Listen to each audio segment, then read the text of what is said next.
Here we have the kidney. We have the outer layer, which is called the capsule, brown region here. Just inside the capsule, you have the region called the cortex. And deep to the cortex, you have the medulla. Capsule, cortex, medulla. Now structures. You have the renal pyramids here. All of these are pyramids. They contain the functional unit of the kidney, which is called a nephron. You can see one here. In between the pyramids are the renal columns, which allows the blood vessels to make their way up from the hilum all the way towards the capsule. So looking at the renal artery, which splits to become the segmental artery, then the interlobar, then the arcuate, and then the interlobular. Then we have the renal papilia at the bottom of the pyramid, which is where formed urine is dripping into the minor calyx. These little cups are the minor calyx. The minor calyx is merged to form the major calyx, and the major calyx is merged to form the renal pelvis. So if I'm asking you to identify just this region here, this is the renal pelvis. If I include the pelvis, the renal artery, and the renal vein, this would be the hilum. And of course, this is the urethra that's going to travel down and enter into the bladder posteriorly. This is just an isolated section of the pyramid and the cortex. And you can see there's a number of glomerulus. There's 1 million of these in each kidney, all up here in the cortex, and the associated blood vessels.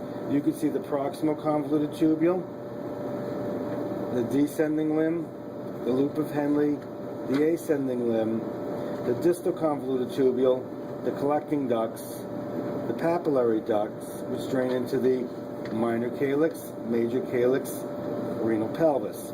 Now looking at an isolated glomerulus here, you can see the afferent arteriole and the efferent arteriole. Now look at the diameter of the two.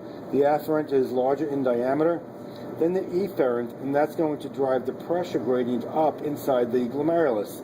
This vascular network here, called the vascular tuft, is a number of many capillaries that allow for filtration. Filtrate enters into the capsular space here, which is between the visceral layer and the parietal layer, and that forces filtrate into the proximal convoluted tubule. All the way at the end of the tubule system is the distal convoluted tubule here, where you can see the macula densa cells inside the distal convoluted tubule and the juxtaglomerular cells, which are inside the afferent arteriole. Notice that the distal convoluted tubule rises up between the afferent and efferent arteriole.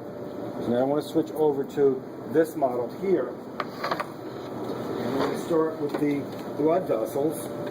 These blood vessels here are the arcuate artery, arcuate vein, and then you have the interlobular artery and vein. The interlobular artery gives rise to the afferent arteriole, enters into the glomerulus, and exits as the efferent arteriole. In this case, the efferent arteriole is giving rise to the peritubular capillaries here, but in this case, the efferent arteriole is giving rise to the vasa recta.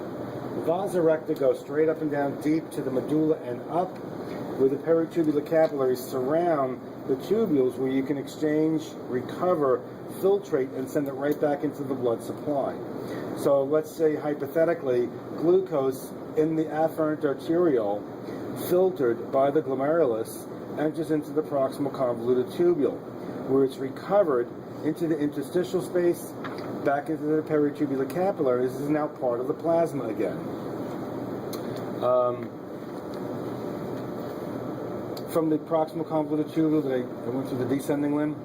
You have the descending limb, you have the thin limb, you have the loop of Henle, the ascending limb, the distal convoluted tubule, the collecting ducts, the papillary ducts, which drain into the minor calyx, major calyx, renal pelvis.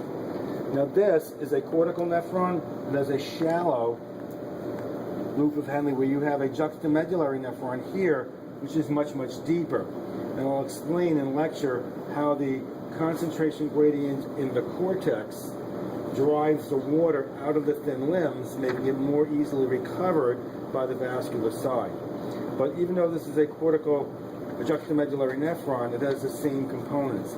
Proximal convoluted tubule is attached to Bowman's capsule. Most of the recovery takes place in the proximal convoluted tubule.